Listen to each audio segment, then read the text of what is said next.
Well, good morning, everyone. I was so excited to see all the chats from all of you that I think we almost forgot to get started with the program. A warm welcome to our 2020 Women on Boards Dallas Conversation on Board Diversity event. My name is Tia Suzuki, and today I'm living out my personal purpose of inspiring courageous actions in others so they can lead more impactful lives. I'm a partner at EY, and we are a proud sponsor of this event. I'm delighted to host this event along with my co-chairs, Tracy Doy and Arcelia Acosta, who are also very, very dear friends.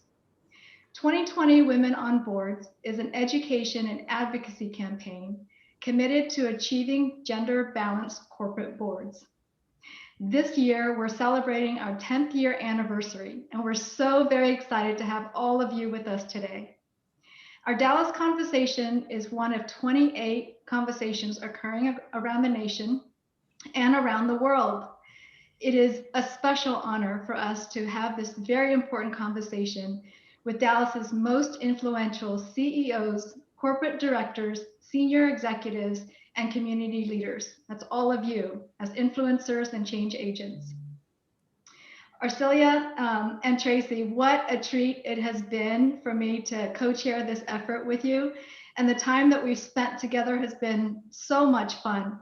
And for me, that saying, which is if you love what you do, it's not work. And even though we spent a lot of early mornings and late nights together and in the afternoons, it has been such a joy.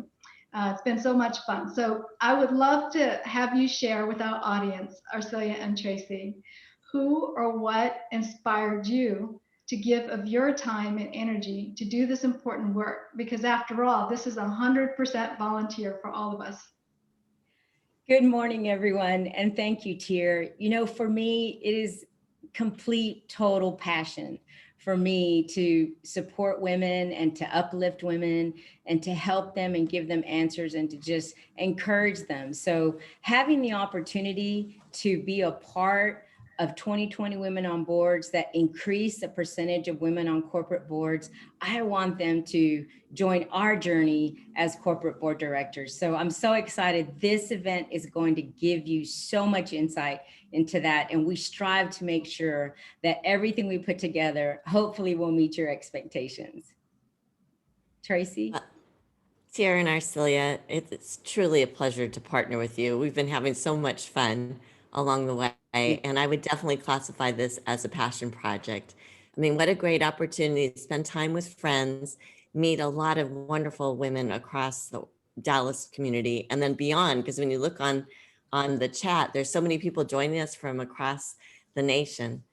But I know that all of us together want to continue to lift women and people of color into positions of influence into the boardroom. And we all know Dallas has so many highly qualified women with so much to offer. I want to add my warm welcome to all of you joining us today and share that there are 3 components to today's event. First, you'll learn about the progress we have made in terms of representation of women on Russell 3000 boards. Second, you'll hear stories and valuable insights from our amazing keynote speakers. I can't wait for you to meet them. And third, you'll have the unique opportunity to participate in an interactive breakout session led by our experienced director coaches. You don't want to miss any of it. So I hope you have your pen and your notebook or your iPad ready so you can capture some great insights. We want to take a moment to thank our incredible sponsors for their generous support and partnership. We are grateful for all of our many returning sponsors, including global sponsors EY and Bank of America. We also want to call out our new sponsors, including Jacobs, Unisys, Mr. Cooper, McKinsey & Company, Arcosa, AMN Healthcare, Kirkland & Ellis, Truist, Grant Thornton, Dialexa, Health Catalyst, Mint Dentistry, Santander Commercial Bank, PGD Global, and BNY Mellon and Royal Bank of Canada. I also, on behalf of Tier Arcilia and I, want to extend huge appreciation to our fabulous leadership committee, comprised of 60 talented executives, and our dedicated planning committee. They are small but mighty, and together, all of us have been working on this journey for the last several months to ensure that today is successful. So thank you. Thank you so much. And again, good morning, Dallas. Thank you, Tracy, for the introduction of our amazing sponsors who truly wholeheartedly believe in the mission of 2020 Women on Boards. Again, I want to thank you both. I've enjoyed serving as a co-chair. It has been an amazing experience and a lot of great dedication, but we had so much fun together. Truly, this is for all of you from the bottom of our hearts. So a special thank you to our more than 600 attendees who are joining us here today, and for the virtual and incredible event that promotes women for corporate boards. I started my journey for board service more than 12 years ago at the age of 42. Over this time frame, I have served on more than 6 corporate boards while running our companies, Carcon Industries and STL Engineers. And today I proudly serve on the boards of Vistra Corporation and Magnolia Oil and Gas, who I am proud to say both have 35% women on boards. So now let's move into the program with a polling question. We like these last year. I'm glad we brought them back. So let's see who we have with us here today. How would you describe your position? Corporate director, senior executive, entrepreneur, community leader, advocate of women on boards. So the poll says multiple choice. So unless you're wearing 2 or 3 hats, probably one choice makes sense here. Well, it's a resounding, amazing group of people in all of these different categories. And it looks like we have a powerhouse of women at all levels ready to start their journey. Let's take a look. Corporate directors, we have 26%. Senior executives, 61%. Entrepreneurs joined us at 9%. Community leaders, 12%. And advocate of women on boards is 26%. So we do have a powerhouse of people joining us today. We're grateful to be with senior executives, don't you think, Arcilia? Yes. Board ready. Board ready. Board ready. And we are here to make sure that our director coaches can guide them to just get to that finish line. We're great to be doing this work together. And again, thank you for your participation. As the program progresses, we encourage you to use the chat box to engage the conversation. We're already seeing conversations amongst you and for us, so keep it going. And if you have any questions during the panel, feel free to ask them in the chat and we will follow up with you after the event. Remember to include your contact information.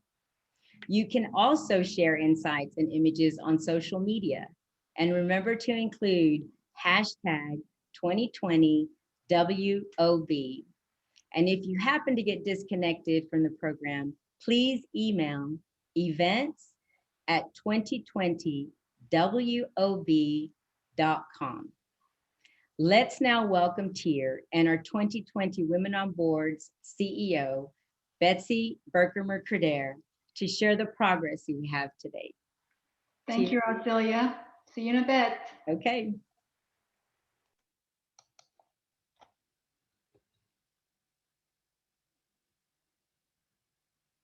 Well, hello, Betsy. First of all, congratulations on a successful global conversation on board diversity. And I want to welcome you to our Dallas conversation. Betsy, you've been a long-time advocate for 2020 Women on Boards, and you've been a CEO for 2 years. Why is increasing representation of women on corporate boards so important to you? Well, thanks, Tier and Tracy and Arcilia. So glad to be here in Dallas. Hello, everybody. Women on Boards is a passion of mine and has been for more than 20 years, because I know that when women are on boards, it's a business issue and businesses definitely are more profitable, more productive, and the workforce is better engaged and better served. And I, as an owner of a retained executive search firm, also am committed to making sure that there are more women on boards. I just think we're long-term, we're going to improve our society, our culture, and business overall. I love that, Betsy. Thank you. So 2020 Women on Boards tracks the gender diversity of boards at the Russell 3000 companies. What progress have we made over the past several years? Significant progress, I'm pleased to say, because of our efforts with the campaign. As you'll see by this slide, the national statistic this year, 2020, is now 22.6%, and that's up from 16% back in 2017, which is only 3 years. And in Texas, Texas just crossed over the 20% goal, and you're at 20.1%, which is up from 13% in the same time period. I think we should applaud all Texas women, especially Dallas women, for really propelling this effort forward. And you and we should be very proud. There are 25 states that have 20 companies in the Russell 3000. And of course, the Russell 3000 are the companies that 2020 Women on Boards tracks. And this year, for the first time, 23 of those 25 states, including Texas, have crossed over the 20% goal line. That's the initial goal, at least. We're going to go beyond that now, but you've crossed over the initial goal, so congratulations.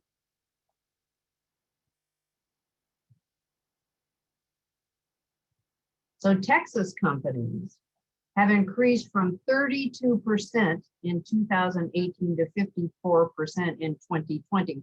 W companies are named for winning, which means over 20% women holding the seats on those company boards. And compared to the total companies, 32% are W companies in 2018, and you'll see on the right, the 54% or 136 companies in Texas are W companies. And those are those that we should be applauding and bringing into the 2020 Women on Boards family. In fact, we congratulate those CEOs every year. They receive from 2020 Women on Boards a certificate and a congratulatory letter and a news release. And oftentimes those CEOs are they're definitely ready to use the news release and be very proud of the fact that they become and recognized as W companies.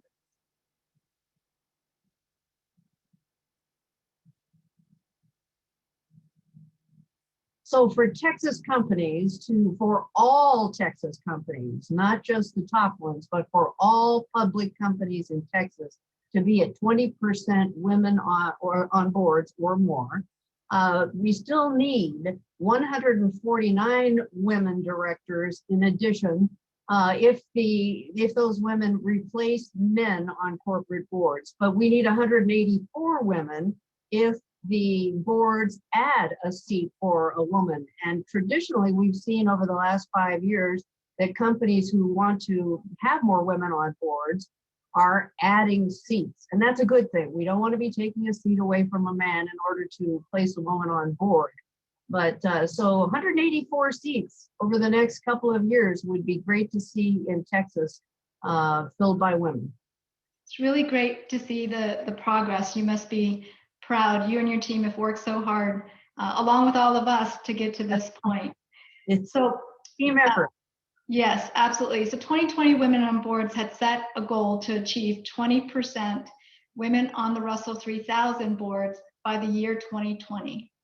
That goal was achieved last year in 2019, a year early. So what now? So what now? Well, this was 20% women and men, but that's no longer good enough. 20% is no longer good enough. So now we at 2020 Women in Boards and all of you are moving to gender balanced boards. And our new campaign, which takes effect now really, but officially as of January 1, our new campaign mission is gender balanced boards. And that means parity or one or more of women, one less or one more for those companies that have odd number members on their boards. So for nationwide, currently, out of 2,982 companies on the Russell 3000, only 162 have gender balanced boards nationwide. And here in Texas, 10 companies out of your 254 companies in Texas have a gender balanced board. So that's only 5%. And in order to reach gender balance, we have a long way to go, as you can see. But we got time, and hopefully it's going to happen in the next 5 or 10 years. Well, we've got time and we've got plenty of energy to go with that. That's for sure. Yeah. So Betsy, what is 2020 Women on Boards doing to achieve gender balance on boards? Well, we will continue to educate women. That's our primary function, through seminars, through the events that we stage, as you're staging today, and to collaborate with companies and to advocate this important issue with businesses as well as with government leaders for more women on boards. Our efforts are only going to increase over the next several years. Educate, collaborate, advocate. So our highly popular virtual workshops, they're called Get On Board workshops, and we did one last year in Dallas. And now we're doing all of our workshops virtually because so many people from around the globe are attending. And that's an advantage that we never even thought of when we had to go virtual because of COVID, of course. So our Get On Board workshops will start again in February. And this is where we help women who are in their senior or later stages of their careers and they are board ready. We just help them do the networking and how to talk about themselves in order to secure a board position. And then we're going to start a new program in the first quarter of next year, and that's called Path to the Boardroom. And this is going to be for mid-career women. Many of you in the audience are in your mid-career, perhaps in your second or third generation, but decade of being in business. And what you need to learn about is visibility and making good contacts in order to later in your career be considered potential board member candidates. So this will be a first for us, and we're responding to the demand all over the country that women want this mid-career program, and we're going to start it just the first part of next year. Very proud of this. That is incredibly exciting. So Betsy, what trends are you seeing regarding board seats and how boards are approaching their search for women for their boards? Well, this is good news for all of you because we see that in this effort throughout the country to advance women and to select women for corporate boards, we are seeing that companies are not necessarily using search firms. Only about 40% of board searches are handled by search firms. But boards are built on relationships of trust and understanding each other's business acumen, and also being able to trust board members for good judgment in crisis situations, for example. So boards logically want to bring on people they already know. So that means that all of you in the audience need to be thinking about how you are networking. This is what we've seen as absolutely critical key to continue getting women on boards. It's networking with people who may know people who serve on boards or are people who serve on corporate boards. And what we've seen is that companies over the last year or two have not been using search firms so much. They've been contacting their CPAs, their attorneys, and their bankers to ask, gee, you know, we really want to find a really qualified woman to serve on our corporate board who could fit right into our dynamic and be one of our collegial members. And who do you know? Who's a retired partner?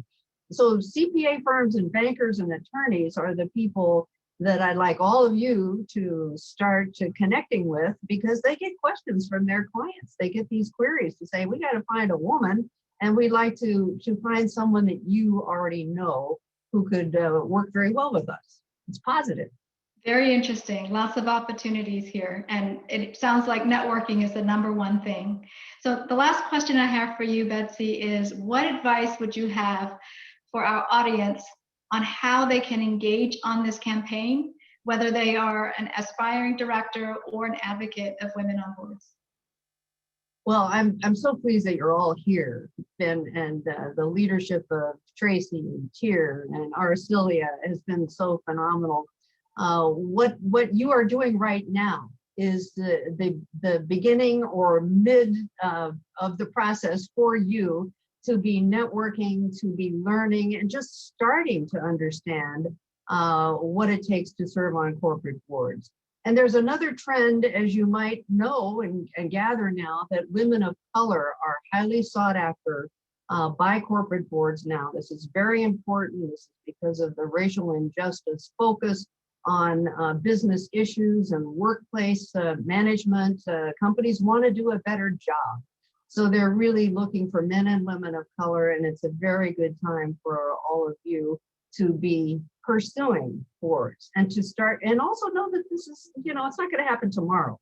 It's a long pursuit, but something that you might start earlier or mid-career, because none of you think that you're ever going to be 50 or 60, which is when you have all the experience that is value added for corporate boards. So of course you're never going to get there, but I'm one who can tell you, yeah, I got there.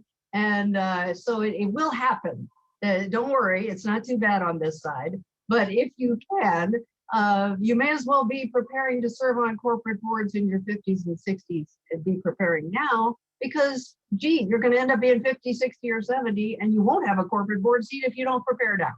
So this is a really good time for all of you women to be moving in this direction. And for all of you men in the audience, thank you very much for helping to encourage and to pave the way for women in management so that they can get the P&L experience they need in order to serve on corporate boards themselves. We need you all. Well, thank you very much, Betsy, for those great insights and also wise advice for our audience. And we really appreciate your leadership. It's really making a big difference. Thank you very much. Happy to be here. Thank you.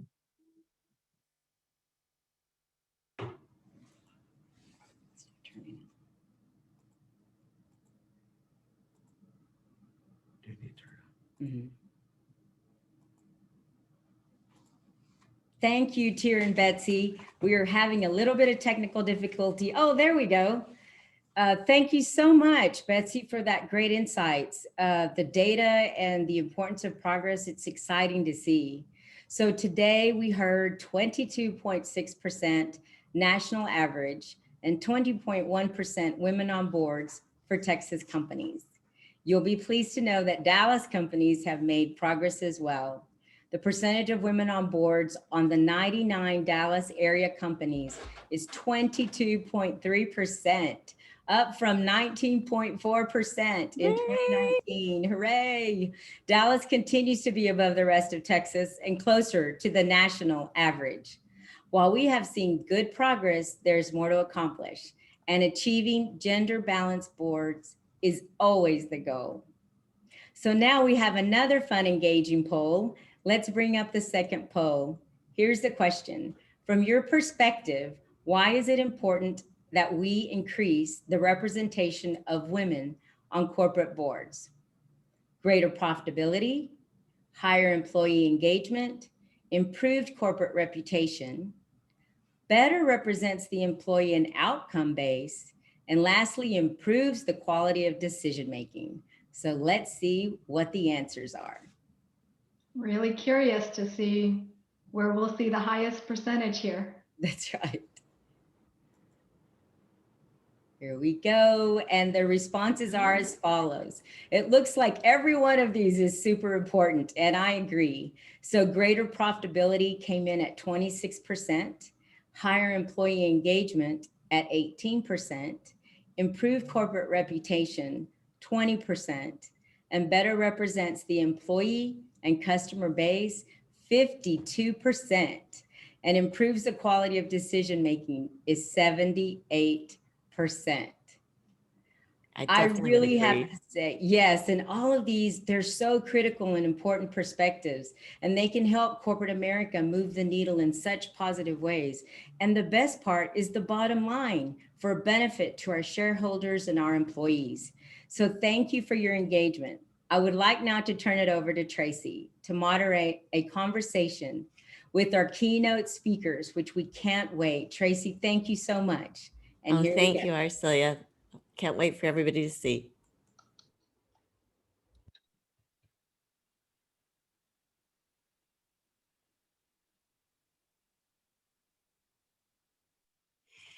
Welcome, ladies and gentlemen. Welcome to the Dallas 2020 Women on Boards conversation on board diversity. I'm thrilled today to be able to be your host and moderator for the VIP keynote panel.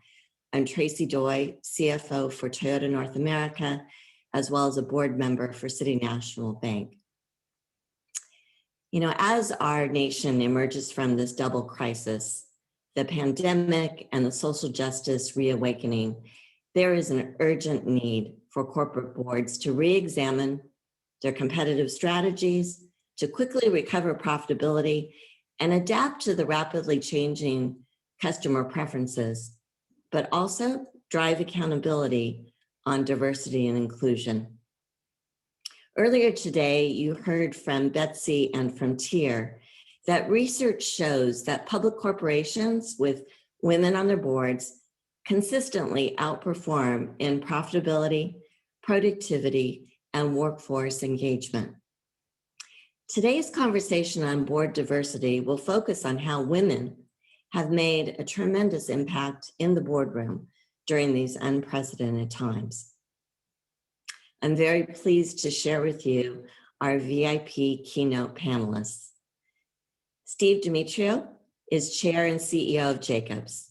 He joined in 2015 and has been focused on accelerating Jacobs' profitable growth, transforming it into the leading next generation solutions provider by tackling some of the world's biggest challenges. What's impressed me is Steve is a personal champion for inclusion and diversity. Recently, over these last 5 years, he has shifted his executive leadership team from all male to 50% female. He is truly passionate about the culture and proud to have launched Jacobs' action plan for advancing justice and equality. Besides being the chair of Jacobs' board, Steve is also an independent director for First Energy. Welcome, Steve. Thank you for joining us. Our next VIP panelist is Graciela Monteagudo. She is an independent director for WD-40 and Eco Brands, publicly traded organizations, each with over $2 billion plus market cap. Graciela is a former CEO and senior executive with 30 years experience with Fortune 500 companies, including Procter & Gamble, Mead Johnson Nutrition, and Walmart. She is an expert in domestic and international markets, digital marketing, and e-commerce. And the part that really stands out to me is she is widely recognized as an influential corporate director and is only one of the less than 1%. She would describe it as minuscule, Latina directors in Fortune 1000 companies. Welcome, Graciela. Wonderful to have you with us. Our next panelist is Sandra Phillips Rogers. She is the Chief Legal Officer, Chief Diversity Officer for Toyota North America. I have the good fortune of partnering with her daily. She is in charge of legal services, compliance and audit, sustainability and regulatory affairs, and social innovation. She is a master expert in large-scale global transactions, complex litigation strategy, and is an independent director for MSA, the safety company, a New York Stock Exchange company that protects workers with safety equipment on a global basis. Sandra's been recognized by DCEO as its General Counsel Impact Player of the Year and by Black Enterprise as one of the most powerful women in business. Wonderful to have you. Great to see you, Sandra. Thank you. And last but not least is Susan Salka. Susan is CEO and Director of AMN Healthcare.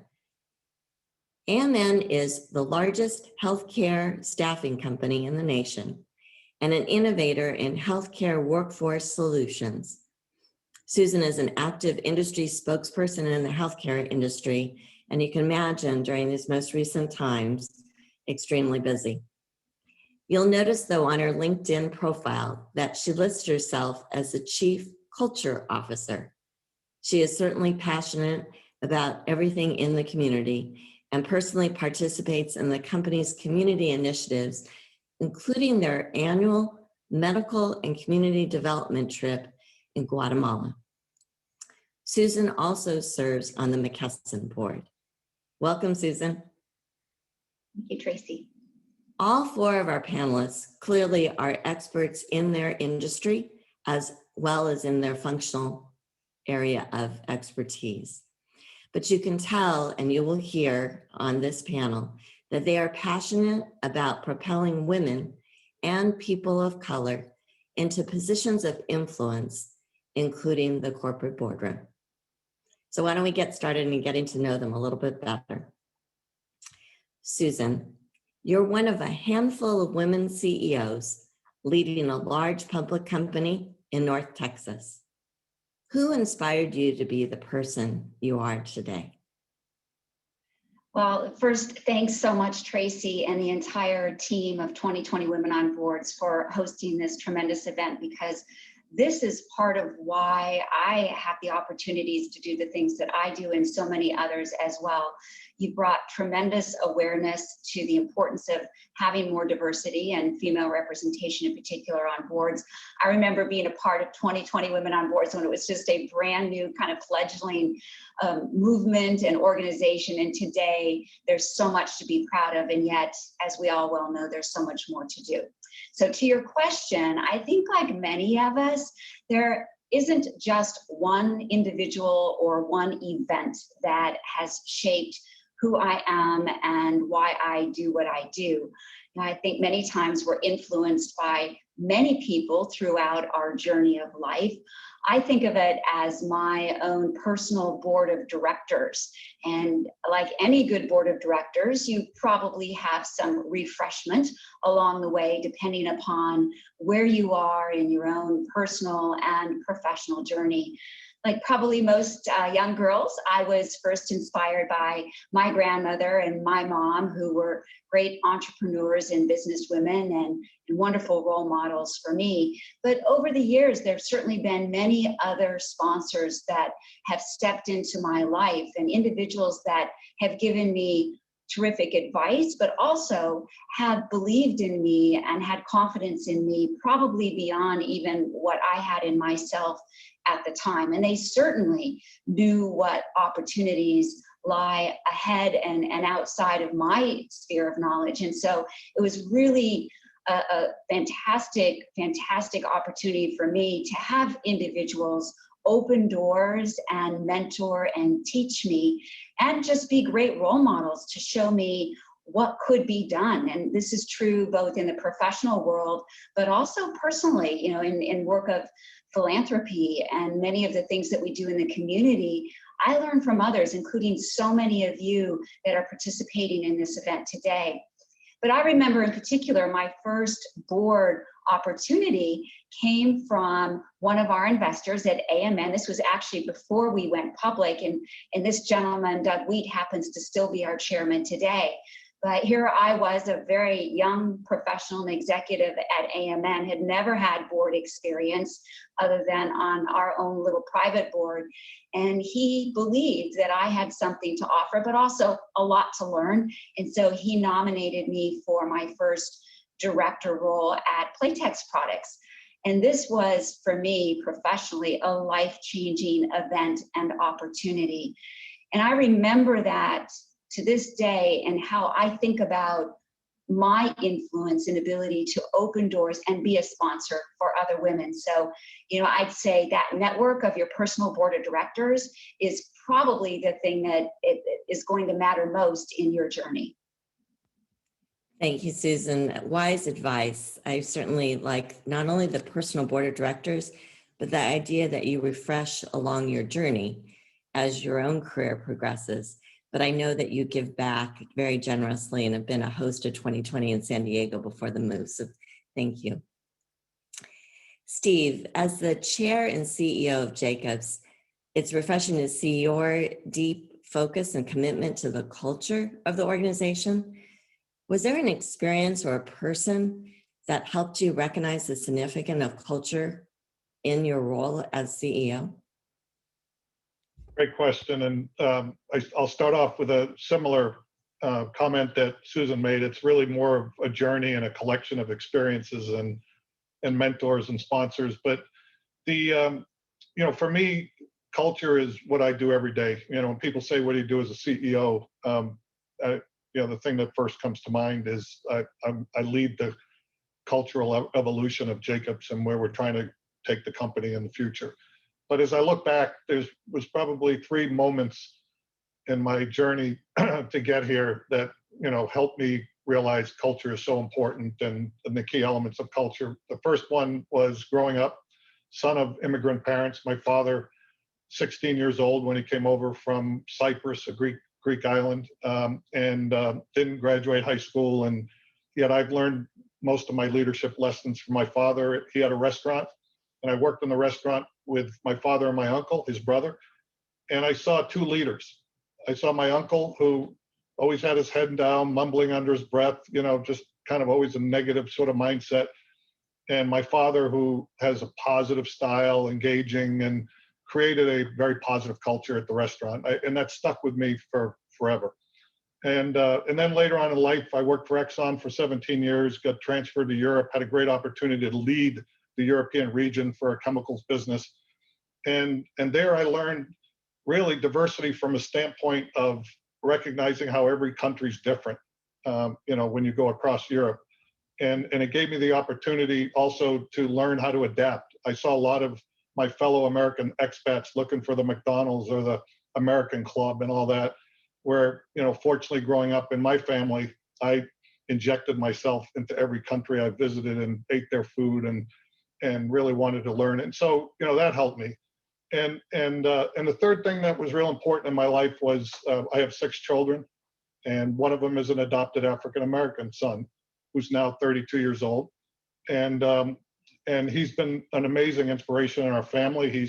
He's helped us learn about culture and diversity, et cetera. And of course, in the most recent social injustice and the issues that we were all facing, he became an advisor to me and really helped me shape what my immediate reactions on how to deal with it at Jacobs and in our community. So, I want to sort of end this question around everybody talks about strategy and talent and all the things that we have to do to make our businesses successful. But to me, the real differentiator of great companies and the companies that sort of just average or flounder, it's culture. When M&A acquisitions go wrong, to me, it's usually look at the culture and see how well the 2 cultures were merged. And I could say that for any other business initiative that I can think of. And so those collection of experiences helped me prioritize culture at Jacobs. Thank you for sharing, Steve, and also for being so public about how the impact from your personal life has helped you in managing and leading Jacobs, because I've definitely read some of your posts and very helpful insight. Thank you. Sandra, can you share your journey to the boardroom? Many of the people in the audience have that aspiration, and the main competencies that helped you be selected to a corporate board. So let me start by saying I'm so thrilled to be a part of this wonderful panel of leaders and directors. And Tracy, thank you for your leadership of Women on Boards. I've got to trace the origins of my interest in being on a board and even the awakening of the awareness to you with an event that you sponsored with Women on Boards back in LA when we were there before we made the move to Plano.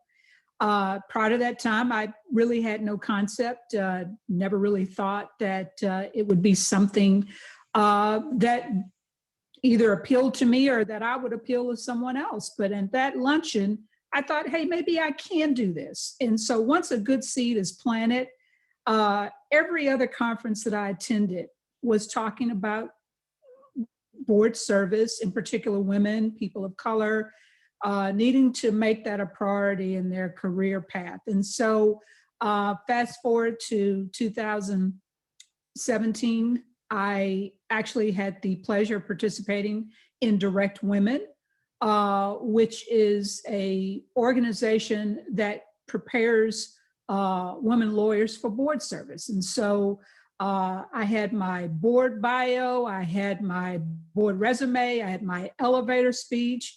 I'd figured out really how to frame up my experience in terms of what I had to offer that would help advance the business objectives. Then, of course, I also had things that went to execution and strategy, as well as regulatory and legal landscape, since that's all a critical part of enterprise risk management, and then diversity and inclusion. So that was the way I felt I could present myself. And I think I probably started telling some of my friends, hey, I'm thinking about being on a board. I didn't even give them the pitch.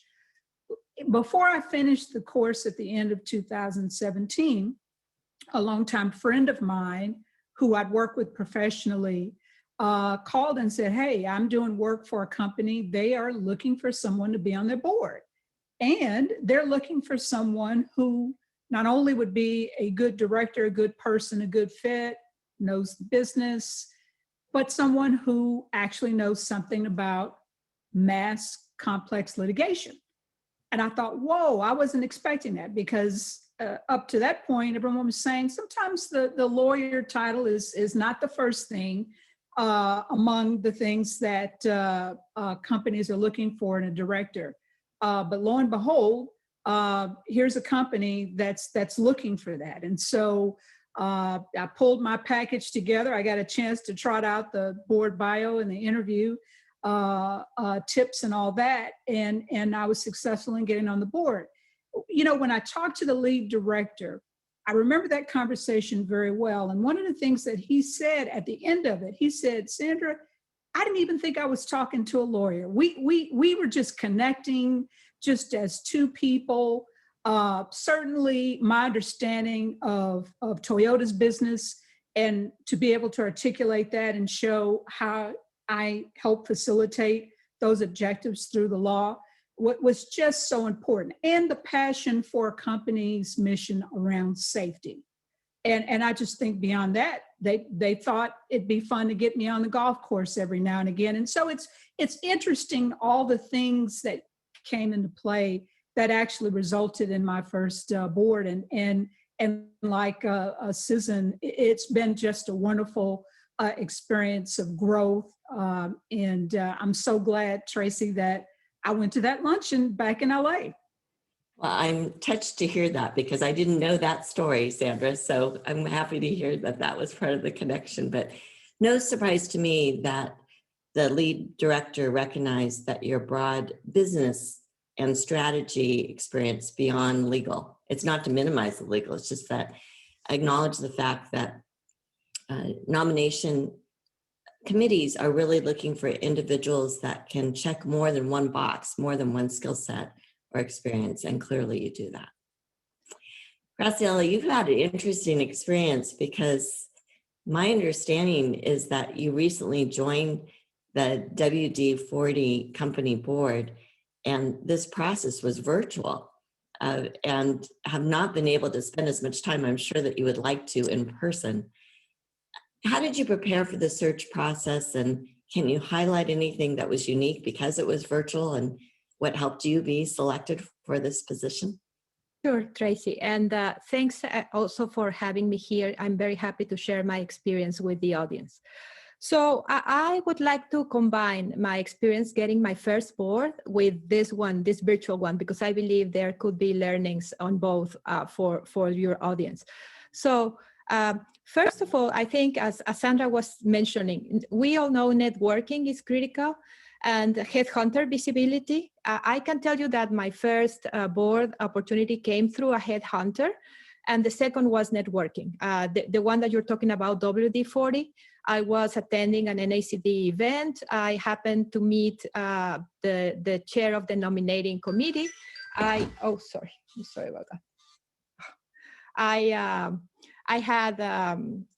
We spoke for a couple of minutes in this cocktail, and I was able to share my elevator pitch. The other element that Sandra mentioned, really critical. You have to really polish that to make it very short, very concise, and really addressing the areas that the competencies that nominating and governance committees are looking for.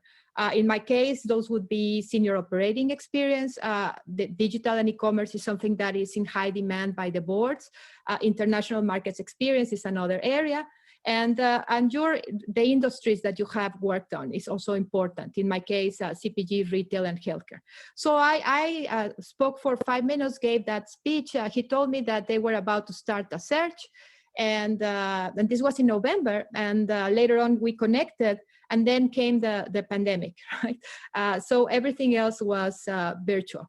I think when you're getting your first board, the other thing that happens after you get the call either from somebody in your network or headhunter is your company support when you're an active executive. One thing that I had my company support, sometimes it's hard to get that because companies have policies, they want to maintain equity. So they don't want to have one person being a board and then your peers not being boards. And then they think if everybody is on a board, will that be distracting? So first of all, you need to make sure that your company is aligned. Second, even if your company is aligned as an executive, keep in mind that sometimes you will have calendar conflicts. I think that's what I found to be something I didn't expect. The boards, as you know, have their calendar set up 2 years in advance, but your company's budget meeting season calendar is probably defined 3 months before. And I was always very worried when we got that calendar. I was dreading the moment when I saw a conflict because yes, my company supported me, but not to the extent of changing the whole budget meeting calendar around my board meeting schedule. So just keep that in mind. Company support is important. The other thing I found critical before my interviews was the fact that I attended and I got some board role education, like those training programs that Women on Boards has. It's so critical for you to understand the role when you're an executive. If you don't understand what the role of a director is, it's hard to do a good impression on the interview. So I would highly recommend that people interested in getting into a board attend one of those programs. And finally, just on the virtual interviewing process, you have to be prepared, of course, like you would in any other interview. But I think when you are doing this virtually, you also need to learn how to come across well in a camera, right? You have to understand that you have to be looking at the camera and not looking at yourself or your interviewer. Makes it hard to read the body language. You have to make sure you have a good microphone and that the sound is good. So all those little details go a long way in terms of having you connect with the interviewer and make a good impression. And finally, if you join the board, the onboarding process, virtual onboarding process is critical. And I would highly recommend that you spend time with the other board directors in an informal setting, one-on-one, what they call now virtual coffees. That is so important because you need to start building that relationship, even in a virtual way, if you cannot do it in an in-person way. Thank you, Graciela. Really rich advice, very valuable. And Tyr and Betsy refer to the Get On Board workshops that 2020 is offering. And I would recommend them because it will help shape your board bio and you can practice that elevator pitch, which isn't so easy to talk about yourself sometimes. I think that's something that we all have found. Susan, can I ask you, we have this shared passion about increasing the number of women and people of color in positions of influence. Can you share some strategies of what we can adopt to accelerate? Because we've made great progress. Certainly, we're pleased to see that, but there's definitely room to grow to get to gender balance.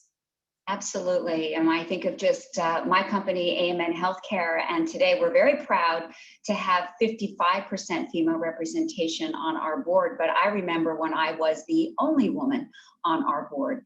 And to make that kind of change over time takes certainly awareness by the board, but it takes effort as you're recruiting new directors to make sure that you are broadening your net and your network, and also being open-minded about the kinds of roles and experience that you are looking for in order to bring diversity to the board. So the first thing is networking, just like we're doing right here, right now, but hopefully it goes well beyond today, and we establish relationships that can continue over time.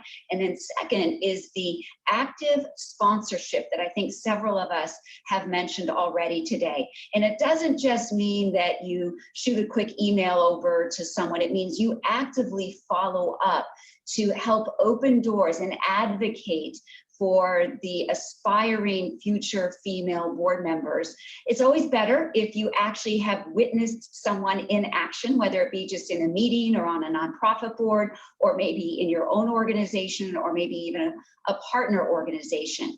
And then finding ways to open doors for them and be their advocate, and if need be the one certainly tooting their horn. As you said, it's sometimes hard to brag about yourself. You need to get more comfortable with that, but it's also better if you have other people that are willing to brag about you. And then the last thing is, just as a candidate, it's really important that you participate and lean into every opportunity.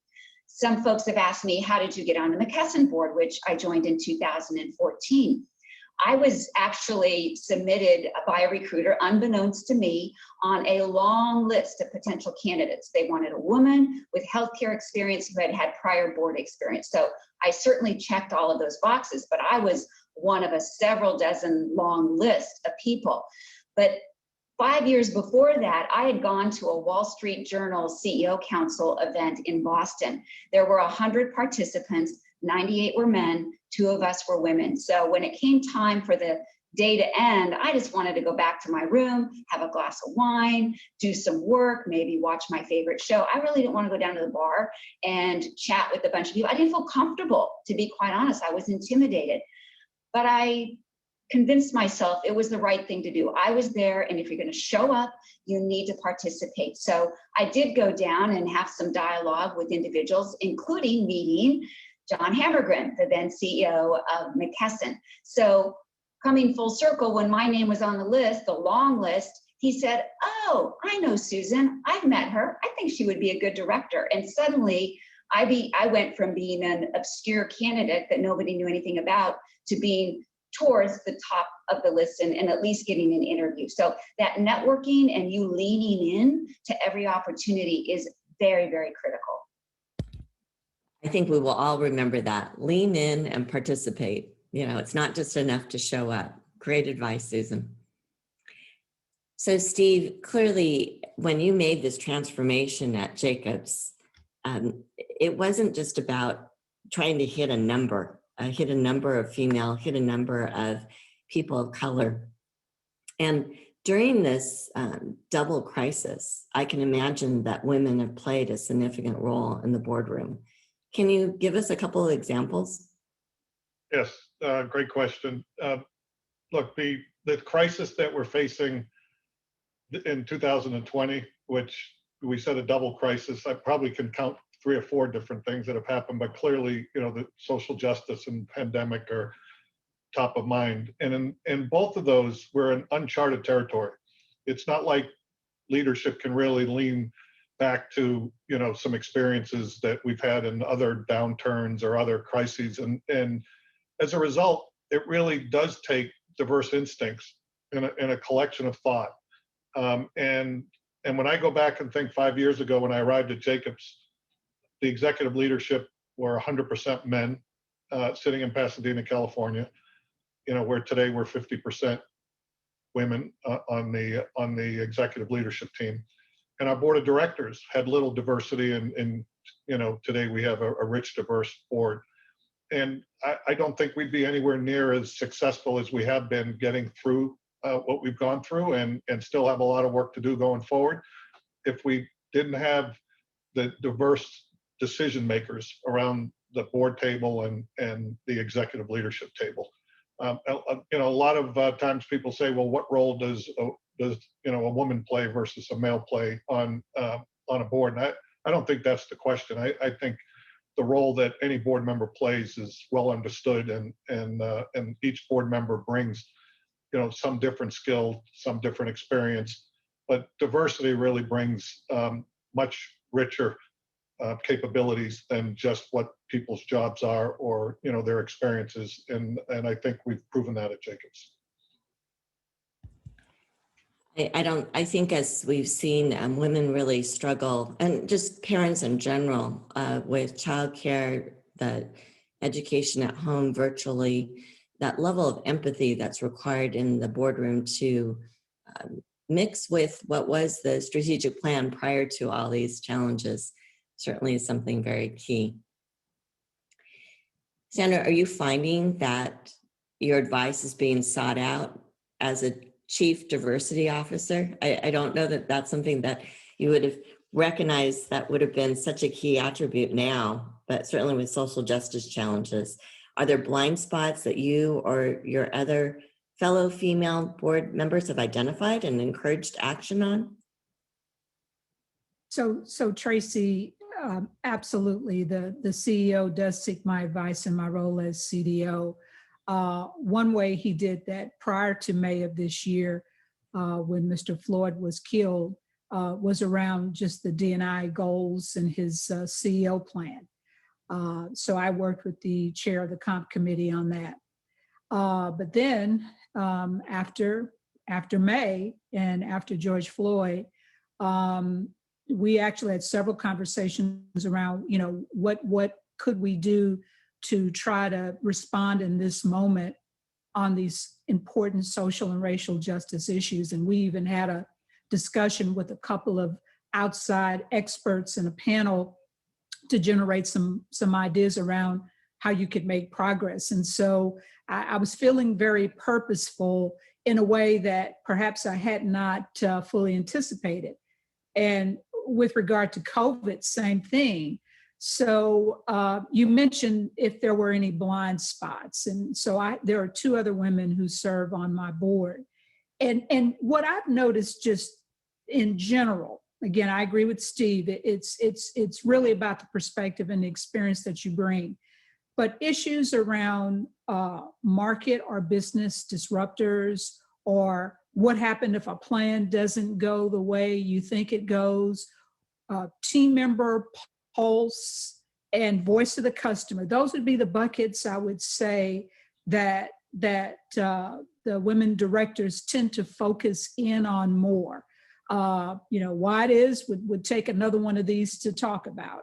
But when it came to COVID, it was the same thing. And one thing I remember very clearly, at Toyota, we have done a number of surveys to check the pulse on team members about their comfort level with how they're caring for their families, return to work, et cetera. And so during a board meeting, myself and another woman director, both at the same time said, what about a survey? And the CEO hadn't thought of that. And from that, he got a lot of rich information that helped guide a more safe work environment, being more sensitive to the needs of team members with young children, trying to juggle school, caring for elderly parents. Those are the types of things that I think we were able to put a light on. But when I look back over the 3 years, it's consistent. It's looking and being aware of the voice of the customer, the voice of the team member, and really thinking about how if a plan doesn't go right, what's the disruptive aspect of that. And so I think that's what we've really been able to add to the rich discussions we always have. Thank you, Sandra. I think that segues well into, I was going to ask Susan, here you are extremely busy pre-pandemic, but as the head of AMN Healthcare, you still are prioritizing time to serve on McKesson's board. Can you share what benefits you have found from the McKesson experience, as well as the other boards that you've served on, why you dedicate that time to be a board member? Well, I was already on the McKesson board well before the pandemic. And I think when you commit to something, you commit fully. And that means through the good times and the difficult times. And so that's, one reason why I make the time for those commitments, and because I'm deeply passionate about the impact being made by McKesson and AMN, always, but particularly during this time when our country and our patients and our healthcare ecosystem need us most.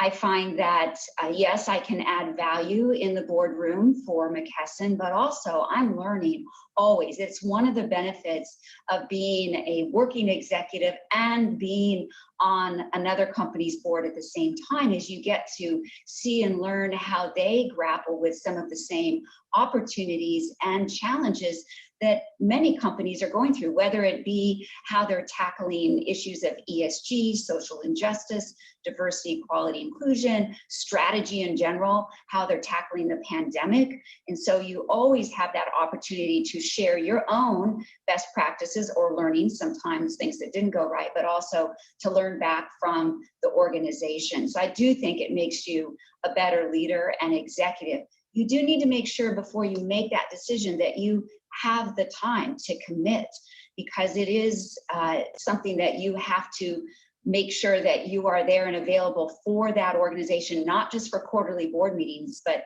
at this time, I think most directors are spending a lot more time with their management teams.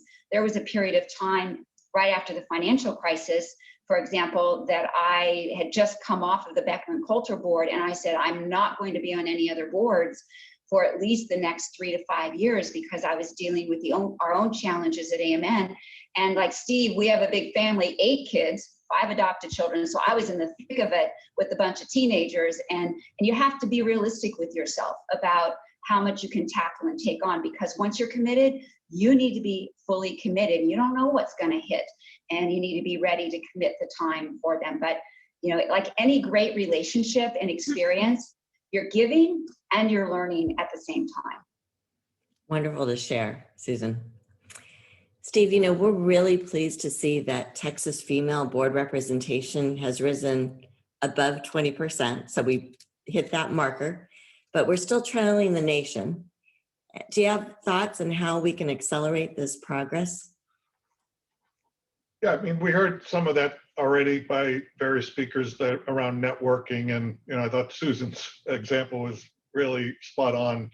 You just never know when you're going to get that opportunity, and who knew when Susan had met the McKesson CEO it would lead to a board role down the line. But I think that as leaders, so current boards, current CEOs, and senior executives need to be more intentional on providing opportunity for women to accelerate, which ultimately will lead to board of director positions. I think one of the problems that exists today is that people have the right intention, but they're sort of going by sort of historical methods of saying, okay, let's put more women into senior roles, and they typically go into functional roles, which are very important to the company, but it's not necessarily providing well-rounded future CEOs, for example. And so there needs to be more women that have an equal opportunity to get P&L jobs at major companies so board of directors are looking for both functional leaders and P&L leaders historically. And so I think that's something that's going to become more and more important in order to get a higher percentage. And I think at the end of the day, the best opportunity for women to get on boards is to really sort of be relentless on working with their own CEOs or board of directors to make it known. And I find when women do that with me or have done it with some of my board members, they typically it leads to a board role, because we all are connected to board opportunities around Dallas, around Texas, and around the globe. Thank you, Steve. Graciela, I think that sometimes it also helps potential board members to recognize that they do have the expertise to lend to the boardroom. Can you share what you see as the top 3 emerging topics in the boardroom? Sure. So one very important topic that has been where there's much more emphasis put today is ESG. It started, I believe, with a lot of emphasis on the E, the environmental side related to climate change. Then with the Me Too movement, we started to see more emphasis put around the S, on the social, particularly in terms of gender diversity. And Women on Boards 2020 has, of course, been one of the catalysts for the progress that we have seen on that area. And now, after George Floyd, we're seeing more emphasis being put behind racial and ethnic representation in the boards, which is an area where there is a big lag. I think that's one very important trend. A second trend now, once again, with the pandemic, has to do with strategy and risk. Let me start with risk.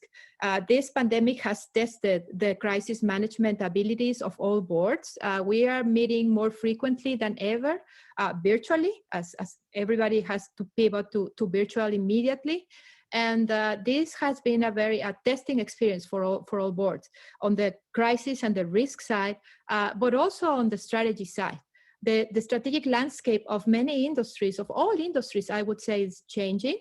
And just like we're seeing opportunities, we are seeing threats. In my board portfolio, I have a couple of companies that are benefiting from the trends. One is in the health and wellness space, and people do it working from home. The Juice Plus company, they are doing very well. The WD-40 company is benefiting for what they called isolation renovation. People staying at home and doing more things to improve their house, so that's a benefit. But I also see the opposite side of the spectrum with the other board I serve in, ACO Brands, because ACO does office and school supplies. And you can imagine with people not going to work and or school in many places, the company needs to figure out what is the new world, the Amazon growing. That is going to open a lot of opportunities for those who have competencies that are adapted to these new times. And it's also going to create a lot of challenges when your competitive advantage or your complete industry is disrupted by the pandemic. So those, I would say, are the most important trends that I see. And I think after 7 months in this pandemic, it's a good time for boards to make a pause. And we're getting into the planning for next year in many companies that have calendar year fiscals. And it's a good time to reflect on those three trends going into 2021, which we hope, of course, will be a better year. Thank you, Graciela. You can tell for our audience that we could go on for clearly another hour to chat, but unfortunately our time is coming to a wrap. So what I'll do is just share a couple of highlights that I heard that I hope will be great takeaways for our guests that are really aspiring to be a future board member. Susan had shared the importance of a personal board of director and recognizing that it's important to refresh it throughout your career, and the goal being to earn sponsorship. You can't ask somebody to be a sponsor. You need to demonstrate your capabilities. And Steve had shared the importance of culture, not only for leading a corporation, but also within a boardroom. And I imagine that also ties into whether you find a fit between, if you're looking at a prospective board position and a company. Sandra had acknowledged the fact that boards are looking for more than just one attribute or one experience. It's important to look at the matrix of skills and experiences that they're looking for and how you can best match.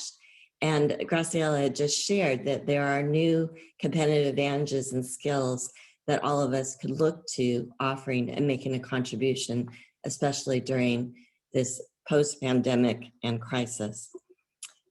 I love Susan's comment that it's so important to show up and participate because one never knows. And so earning that representation, having that personal brand certainly will make an impact for all those that have that interest. We have talked about a lot of great pieces of advice, and it's hard to cover everything when we've got such limited time. Graciela, would you like to share what you think would be the most valuable insight for our aspiring directors? I'm not sure it's the most valuable, Tracy, but I think it's a pragmatic one. And it has to do with that we spoke a lot about public company boards. And I just would like to highlight for all the participants that there are also a lot of opportunities in the private company space, private equity backed companies, family companies. And of course, nonprofits also provide a good way of networking with the right people. So I would just make sure that they also keep that in mind. Wonderful. Steve, did you have advice you'd like to share? Yeah, I think very simply, it's a new era. I truly believe companies are committed to gender diversity. And so therefore, my advice to women are be relentless. The opportunities are there and go after them. We certainly have a room full of powerful women that can do that. Susan? My thoughts are more general, and that is that there's a lot going on in the world right now, and yet everyone's still trying to pursue their personal and professional goals. So please always remember to be kind to one another and express appreciation and gratitude at every opportunity, particularly to our healthcare heroes that are putting their lives on the line for us every day. We all can advocate for that, Susan, and thank you for what you do each and every day. Sandra, you have parting words of wisdom? I would say that be bold. Now is the time, and be prepared, because opportunity is there for the taking. Figure out what it is that you bring to the table to help a business grow and prosper, and just go boldly into it. You know, build your network, let everybody know that you're interested in being on a board. And I tell you, just be patient, but the opportunity is coming. Thank you. Thank you to all of you. I'm confident that as we gather together next year, we will see that percentage rise here in Texas and across the globe. Thank you all for supporting 2020 Women on Boards. I can't get. Thank you, Tracy. What a great panel. You did an amazing job and you pulled out some really great nuggets from our speakers. And I would really like to say one takeaway that comes to my mind is just in a very broad sense is that this board service is achievable. And there are many opportunities that come in your career path. So I would seize them. And it was exciting to hear the wonderful advice and guidance from our speaker panels on so many other topics, leaning in, participation, mentorship. So thank you, Tracy. What a great job, as well as to our panelists for sharing their guidance and wisdom. We invite you also as attendees and participants, director coaches, to share your takeaways in the chat. What did you find interesting? Were there some ahas? I know I've seen some great comments already, but Tyr and Tracy, what are you seeing in the chats? Yeah, throughout the panel, there were lots of takeaways. So I think that we would invite you to continue to put it in the chat, and we're capturing the chat at the end of the session. So please continue to do so as we move forward in our program. I love the engagement. We really appreciate that. And thanks, Arcelia. Before we transition to the breakout sessions, we want to thank Betsy and Tyr for sharing their latest research, and just a warm thank you to our keynote speakers, because I can tell from the reactions in the chat, people really appreciated the wisdom from Steve, Susan, Sandra, and Graciela. Thank you so much.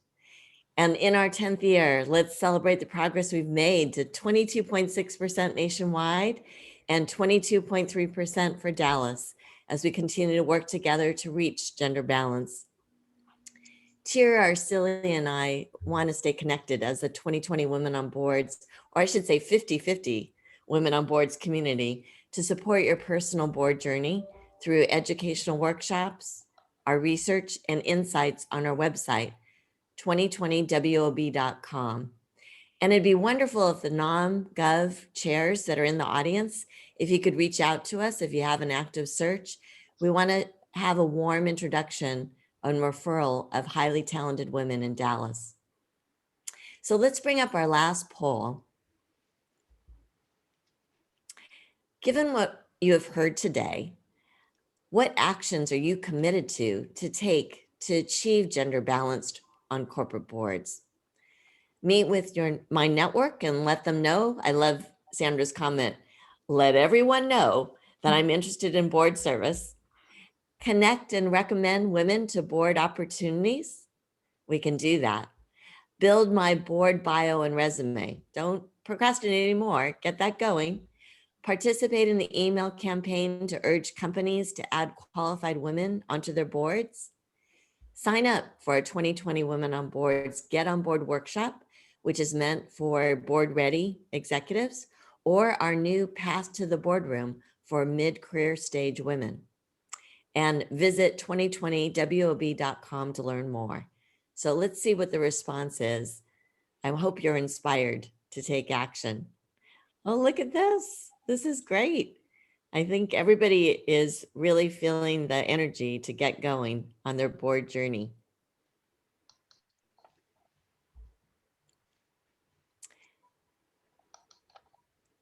I really enjoyed the comments, and thank you so much, Tracy, for leading us in our last poll. I also want to now announce that here we go to the best part of the breakout sessions, where you will have an opportunity to get some answers and ask some questions, especially in looking at the chats. I hope you're able to do that. For the rest of our time together, you'll participate in an interactive breakout session with a group of 10 to 15 participants that will be hosted by our sponsors and facilitated by a director coach. The purpose of the breakout session is for you, again, to have that intimate discussion and ask anything that you would like about board service. Each of us are in different stages on this journey, as we mentioned earlier. Some of you have gotten your first board, and some of you have made a few years away from your first board. But either way, it's never too late to start learning about board service and what it takes. It's your chance to get your top of mind of questions answered. We ask that you access the breakout session Zoom link in your calendar invite. If you need technical assistance, you can email events@2020wob.com or access the Help Center link that is in your calendar invite as well. So Arcelia and Tracy, as we bring this portion of our program to a close, would love to leave our audience with some inspiration. Do you have a favorite quote that inspires you to kind of keep this march going forward and take us to 50-50 women on boards? Tier, when you asked us the question the other day, I thought of one of my favorites from Nelson Mandela, and it goes this way: "It is in your hands to create a better world for all who live in it." Love that. How about you, Tracy? I love that one, Arcelia. Mine is from Oprah. Passion is energy. Feel the power that comes from focusing on what excites you. And partnering with all of you really excites me as we move towards this journey of more women on boards. Tier? Thank you, Tracy. So mine is about power, and it's from our Reverend Martin Luther King Jr., where he says in one of his speeches, "Power is the ability to achieve purpose, and power is the ability to affect change." So to all of you on this call, claim your power. So Tracy and Arcelia, any last words before we have everybody go to the breakout room? We're just so excited to see everyone here. Thank you so much for joining this portion. There's a lot more ahead. You don't want to miss it. Thank you all again. See you in the breakout room. Yeah, see you at the breakout room. Thank you. Okay, let's transition. Bye.